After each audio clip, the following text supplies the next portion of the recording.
What's up, everyone? Back for another beer review, and today I'll be reviewing yet another beer from Hop Butcher for the World, and they're out of Chicago, Illinois, and this is their Greener Moss. So this is a triple IPA that comes in at 10.25% alcohol by volume. No IBUs listed, time of review. This can is approximately 1 month old, and I'm going to give a huge thanks and shout out once again to Hop Butcher for hooking me up with this one. I'll post a link in the description box to the beer mail box video I did that contains all the goodies they sent my way, and yeah, apparently this is the bigger version of their Green Moss, which I believe is a double IPA. Never had that one, but when it comes to Hop Butcher, the triple IPAs, I usually enjoy a Digital Frontier, my favorite triple IPA from them to date, and this one is brewed with Citra and Simcoe hops, and yeah, I can't wait to get into it.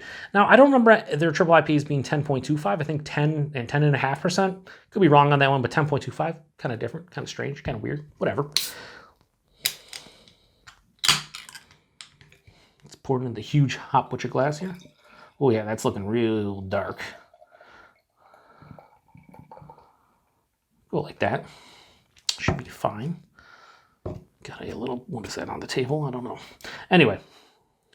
Yeah, that's a really dark orange, almost like, yeah, I mean, I would say dark orange. Very murky and turbid, about a half finger of this off-white, super creamy looking head. Yeah, that looks like a triple IPA for sure. Most triple IPAs that I have enjoyed in the past usually are darker, you know, using more malt and whatnot. But yeah, it's good nose. Oh my God, what? Oh yeah, so I forgot. Let's do the tasting notes, because I always do that before I try. Fresh citrus, stone fruit, and light pine. Very simplistic to the tasting notes. Oh man. When they say stone fruits, they say stone fruits. There is huge, like ripened mango. I was a pineapple, mango. Like peach, apricot, straight stone fruits, like a nectarine, things like that. Holy shit. Tons of stone fruit. Holy fuck.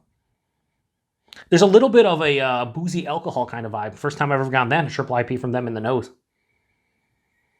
A little bit of pine. But yeah, it's slightly boozy with huge stone fruits. I'm not getting citrus. And what was the other thing? They say light pine. Yeah, a little bit of pine, for sure. Man, that smells pretty good, albeit, like I said, a bit boozy. Let's get into it. Cheers, everybody. Thanks again to Hop Butcher.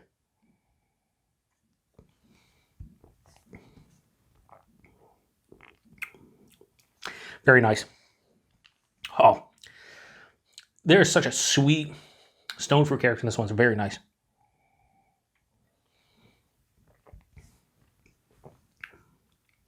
Body on this one, higher side of medium, lower side of full. It's bigger. Let you know it's a big, it's not syrupy, it's not thick, it's not chewy, but it definitely has a nice viscosity to it that's appropriate for a 10.25% beer.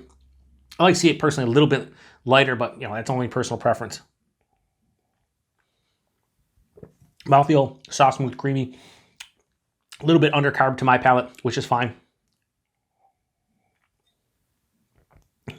But the taste right up front, ripened mango, peach, apricot, nectarine, like a honeydew melon, tons and tons of stone fruit, a little bit of tropical fruit mixed in, and it's sweet, almost like dripping in like this honey-esque type of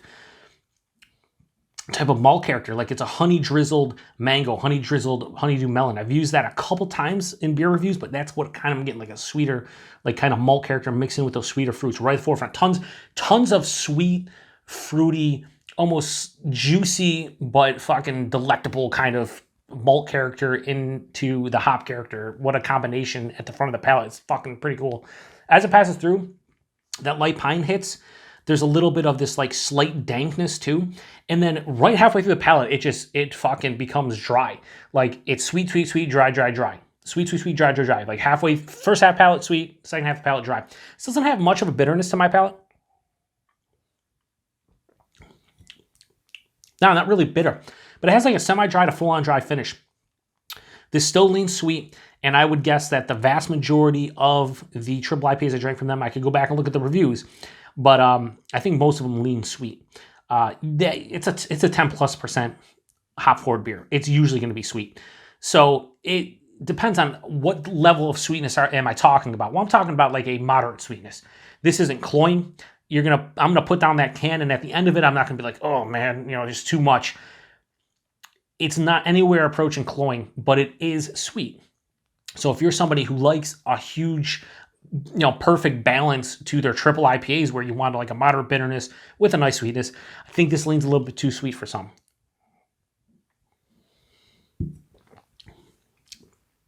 So a little bit of booziness that carried over, but I'm getting more in the chest and into my stomach, like the actual alcohol feel, than on the palate. So the booziness isn't nearly as prominent as it was in the nose. Like I was getting like boozy, pretty big boozy notes off of the nose. 10.25%, like I said, is boozy, but I've had way worse triple IPAs when it comes to getting the alcohol. So not the best from Hop Butcher in terms of hiding the alcohol, but I don't think it's their worst from hiding the alcohol either. I'm really getting they said fresh citrus. I'm really getting no citrus, just all about the stone fruit, a little bit of tropical fruit, and that pine dank thing. This is really good though. I'm almost getting sticky lips because of the sweetness and just the sheer amount of malt and everything, but another good triple IPA from them. Not my favorite, but now I'm curious to try green moss because I'd be interested to see I think green moss is probably 7.5%, 8%. I'd like to see that because I think that'd be more my wheelhouse with this one. I think it'd be less sweet and probably have more bitterness and just kind of work for me better overall. That said, this is still fucking really tasty. I can't really knock it at all. All their triple IPAs at the very least have been really good. And this is another really good one. So Greener Moss from Hop Butcher. We'll go straight 4.25 out of 5. I think that's a fair score for this one. I really enjoy it. A Digital Frontier is going to be hard to beat when it comes to triple IPAs from them. But this does a really good job overall. I like the characters here. I think the knock on it for me personally is that I'd want a little bit more bitterness to this one and maybe a little bit more complexity. But as is, it's still really tasty. And a 4.25 out of 5 is a fucking great score. So Greener Moss, Hop Butcher, 4.25 out of 5. Price and availability, Chicagoland. Some drips and drabs out to Michigan as far as I know. Outside of that, I don't think they get any other distro. Price point, $17.99 a 4-pack. So $17.99 a 4-pack, you're talking $4.50 for a can of a 10.25% triple IPA. Yeah, no, that's worth it every single day of the week. Hop Butcher price points are some of the best when it comes to craft beer, especially when it comes to hyped, local craft beer.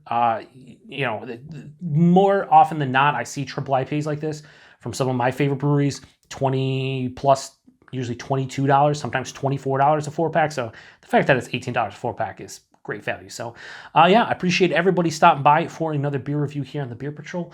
If you've had this one before, let me know what you think about it. If you've had Green Moss, let me know how that compares to this one because I'd be curious. And also huge thanks to Hop Butcher for this beer. Really tasty. And this one's I think honestly, their triple IPAs, and most triple IPAs I like to enjoy around a month to 6 weeks old. And I think I'm right in the wheelhouse for this beer. I think if this was a little bit fresher, it might be a little bit more harsh. Maybe that booze kind of hits you a little bit more. And I think if you wait to and at 2-month mark or something, this beer might become too sweet. But I think the 4 to 6 week range for this one's probably appropriate. So if you have a can of this and you're sitting on it or whatever, drink it now, give it a go. Let me know what you think about it if you do have a can of this. But most people who buy Hop Butcher stuff usually drink it within the first month. I mean, that's just how it is. So yeah, thanks to Hop Butcher. Thanks to everybody stopping by for another beer review here on the Beer Patrol. To the next one. Cheers.